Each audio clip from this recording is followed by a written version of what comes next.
Hi everybody, I'm Barbu and I'm a PhD student with Gergely Csibra at CEU working on the development of the human capacity to understand representational relations.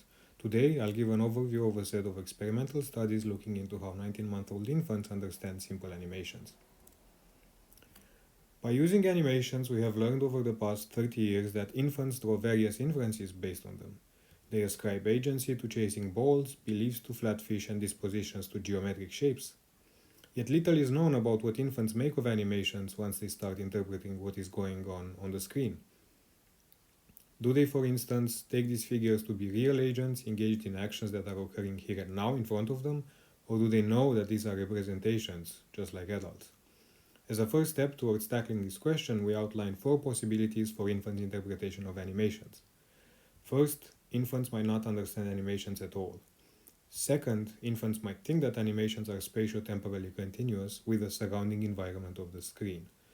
Third, infants might think that animations are temporally but not spatially continuous with the surrounding environment, just like boxes or aquaria. And fourth, infants might read these stimuli as representations, that is, they perceive on-screen symbols as carrying information about states of affairs, real or fictional, which do not literally take place on the screen.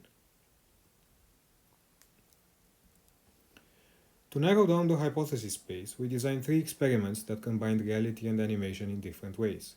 We showed balls falling from a seesaw to 19-month-olds, then asked them where the ball went. First, we got a baseline for a task where the entire setup was real. Second, we confronted infants with a hybrid setup. When they see a ball falling on the screen, will they expect to find it in boxes below the screen? Third, we asked if infants are able to track where an animated ball is falling if everything happens on the screen. The results figure plots accuracy on the y-axis, how often infants chose the box that was on the same side as the falling event across the 3 experiments. As you can see, infants reliably chose the correct box when everything was real and when everything was animated.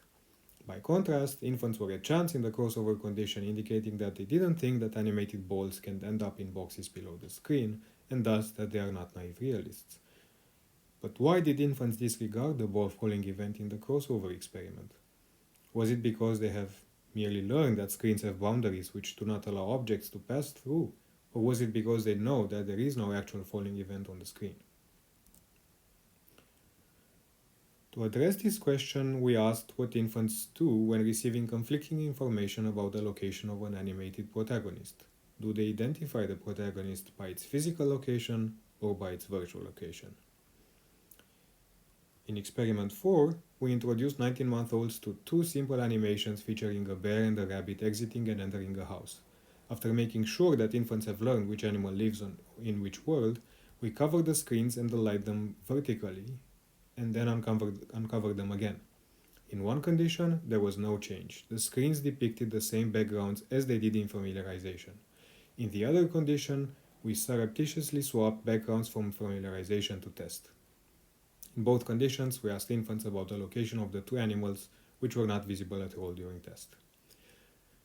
If infants view screens as self-contained spatial containers, we should expect them to individuate the 2 animals by physical location and to point to the same screen they pointed to during familiarization regardless of background swapping.